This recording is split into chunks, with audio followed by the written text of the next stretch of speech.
I can't stand the word expert. I'm sorry, I just can't. This is the expert problem that I'm really seeing. There are so many more LinkedIn experts than ever, and most of them are broke. That's not a dig, that's a warning. It's a fact. Because if you're a founder and you're trying to build a business but not just a following, you really have to start filtering your inputs like your survival depends on it. Because it does. Most LinkedIn growth coaches, they've never even sold a 10K offer. Most content strategists, they don't really actually close deals through their posts. Most profile auditors, they've never optimized for high ticket trust. Just impressions. So what are they selling? Tactics that are divorced from context. Hooks, hashtag systems, comment formulas, post structures that worked for a client once. But here's what they're not really talking about. The business model behind the content. The trust psychology that actually turns views into revenue. The buyer psychology at different deal sizes. If you post to be seen, you are going to get engagement. But if you post to be trusted, you will get clients. That difference, most experts, they don't even know it exists. Okay? But here's the deeper problem. Once someone builds their business on performance and content, they have no incentive to necessarily question it. They're trapped. If they stop shouting, the leads stop coming. So they sell you the same noise that's keeping them stuck. That's why I don't really trust most of them, okay? And you shouldn't either. It's not because they're malicious, it's because they're misaligned. Their advice, it may work for content creators or SaaS consultants, but for founders selling 10K to 50K offers, those tactics actually lower your close rate. And that's the part that nobody really talks about. So, let's break down exactly how to spot fake authority instantly and what real expertise looks like when you're building a quiet and profitable brand. All right? Here's how you're going to spot fake authority in 10 seconds or less. Okay? Here we go. This is a fast rule. The louder somebody screams authority, the less they actually have. On LinkedIn, fake authority is everywhere, and all of other social media platforms. It's just killing momentum. Let's break this down. There's 3 dead giveaways that someone is faking their credibility. Are you ready? Here it comes. Number 1, their profile sells a result they haven't proven yet. If their headline says, I help founders scale to 100K a month, but they've never actually done it themselves, sorry folks, that's a red flag. Real experts, they reference live experience. Fake ones reference borrowed outcomes. It's not just about ethics, it's about accuracy. If they've never walked that path, they do not understand the obstacles that actually matter. Number 2, they lead with vanity metrics instead of client outcomes. You're going to see this a lot. I got 1 million views last month. I went viral 10 times this year. Okay, great. But did that pay the bills? Because engagement does not equal conversion, and virality does not equal trust. If someone's case studies focus on reach instead of revenue or results, they're just optimizing for entertainment, but not impact. Number 3, their content is all about what and no why. Bad experts, they treat frameworks like recipes. Real ones teach principles like architects. Look at this closely. Are they explaining why something works? Are they adjusting for context? Or are they recycling Twitter threads with new formats? If they can't answer, why does this work for this kind of client at this particular stage, they are not teaching. They are regurgitating. Okay? Now, this is the kicker. Some of these experts, they actually have good intentions. They think they're helping. But if you're a founder and you are selling something serious, your brand cannot afford to run on recycled tactics. You need a signal, you need depth, you need systems that are going to hold up under scrutiny. And that means filtering your inputs hard. All right? Now it's time to break down 3 trust signals that your profile has to communicate, or no high-ticket client is ever going to click book a call. All right? Here we go. These are the 3 quiet trust assets your profile is going to need. Your LinkedIn profile is not a resume. It is not an online business card. It is not a clever tagline contest. It is a conversion surface for trust. That means that your ideal client, at a glance, should know who you help, what problem you solve, and why you are the safest bet. And if you are selling a high-ticket offer, you've got about 6 seconds, okay, to transmit that. So here are those 3 quiet trust assets that I'm talking about. Your profile's got to include these if you want serious buyers to lean in. First, a crystal clear buyer-centric headline. A lot of founders out there, they write headlines for their ego. You are writing it for the buyer's nervous system. So instead of something like this, founder, coach, speaker, podcast host, no, try this. I help post-exit founders go from invisible to in demand without online games or cold DMs. See the difference? It really speaks to the who, post-exit founders, the transformation, visibility plus demand, the objection handling. No games, no DMs. A great headline earns the scroll. Second, a banner that frames the problem that you solve. You've got to stop wasting this space on logos and mountains and cities or selfies. Your banner really should visually anchor your offer. So include things like your category of work, your core promise, or a transformation.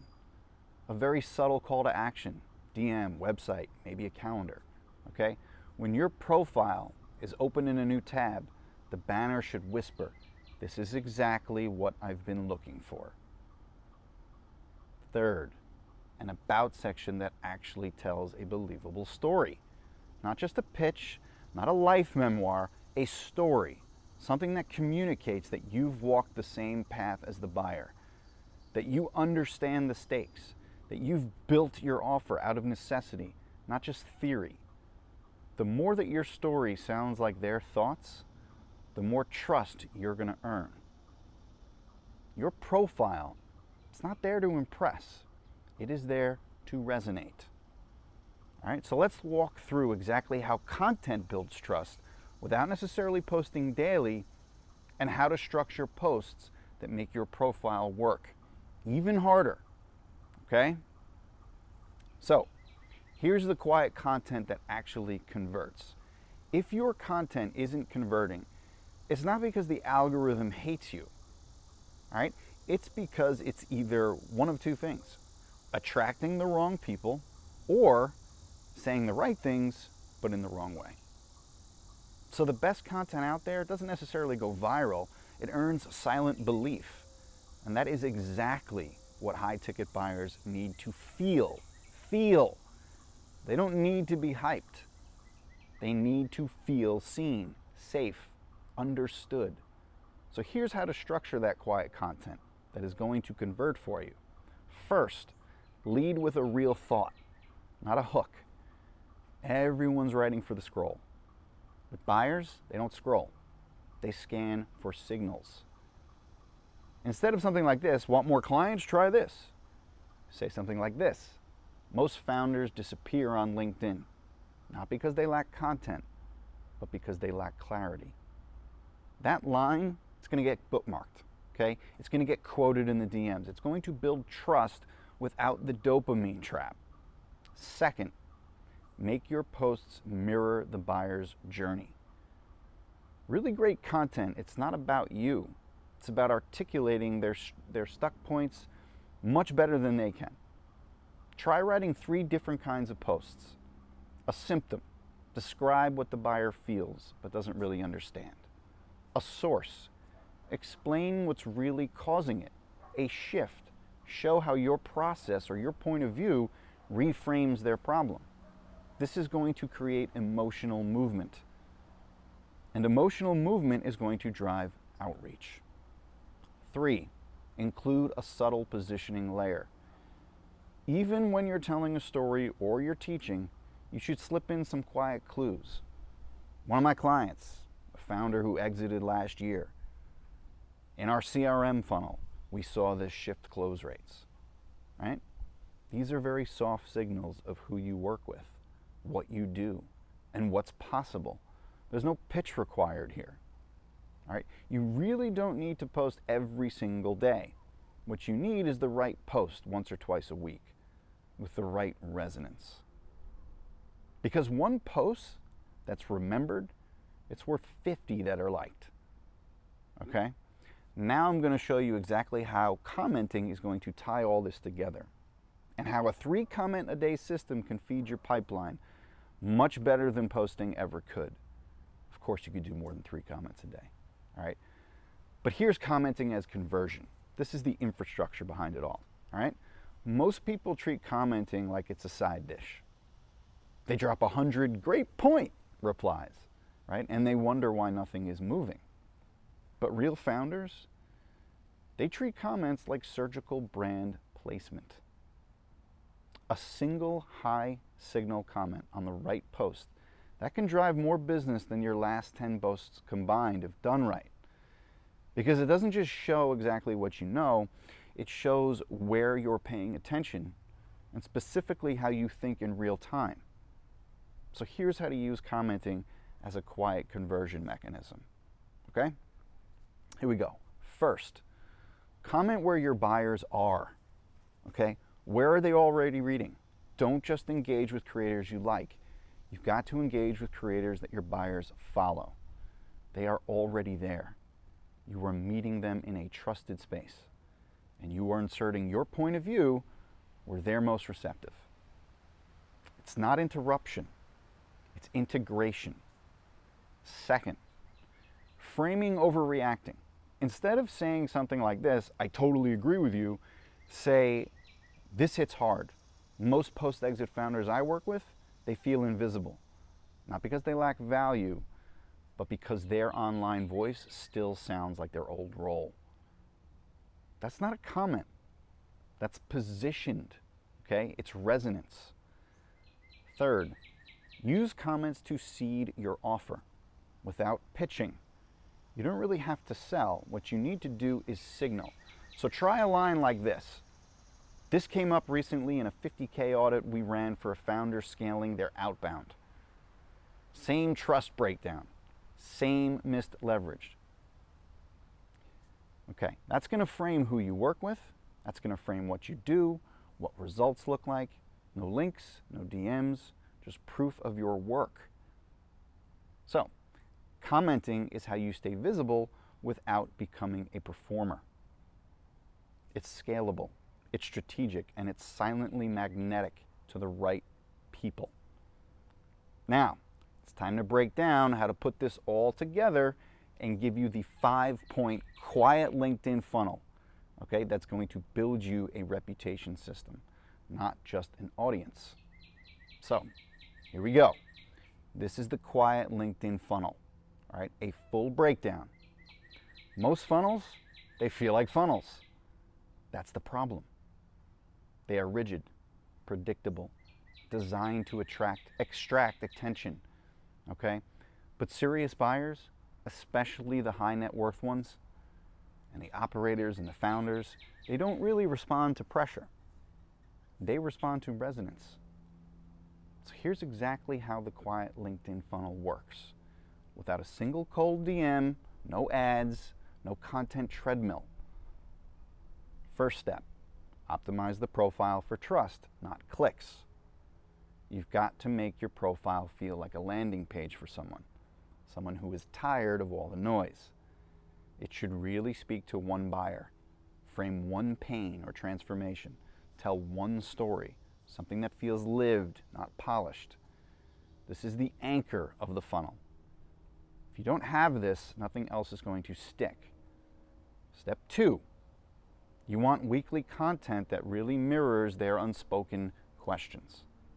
1 post per week is enough if it's the right post.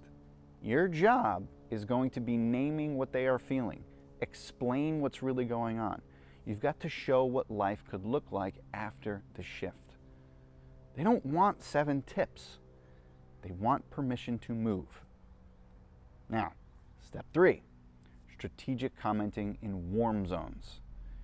Spend about 15 to 20 minutes a day engaging in posts by people your audience follows. Comments from your profile viewers. Posts from past clients or high signal peers. This is going to create ambient proximity, trust without pressure. Step 4, let inbound lead flow build naturally. You don't have to have mass DMs. What you need is a profile that really builds curiosity. You need content that builds safety. You need comments that are going to build presence. And then, when they actually do reach out, ooh, that was a B. They're already sold on you, okay? So step 5, make it easy to convert. Add a clear CTA to your profile. Link to a book, application, maybe explore. You gotta make sure your DMs are a soft invite, okay, not a sales trap. Offer something that meets them at their level. This is exactly how you earn 20K plus clients from 20 likes and not 20,000, okay? Finally, let's do a little gut check here. I'm gonna help you audit your current presence using everything that we just covered. And I'm gonna show you the 3 quietest ways to double your trust per click. So, this is your quiet trust audit. If you have made it this far, you already feel the difference. The difference between chasing attention and actually earning belief. But now it's time to turn this into something real. Not by doing more, but by doing less with more precision. So, this is a quiet trust audit. 3 checkpoints to assess exactly how your current presence holds up in front of high trust buyers. Number 1, does my profile signal safety in 6 seconds? Pull up your own profile right now. Ask yourself, or better yet, ask someone that you trust, would a skeptical, high-performing founder feel seen and safe within 6 seconds? Check. Does the banner communicate your category, plus the transformation? Is the headline buyer specific and clear? Does the About section actually tell a credible, relevant story? If the answer is kind of, that's a no. Second, are my last 5 posts building depth or are they echoing noise?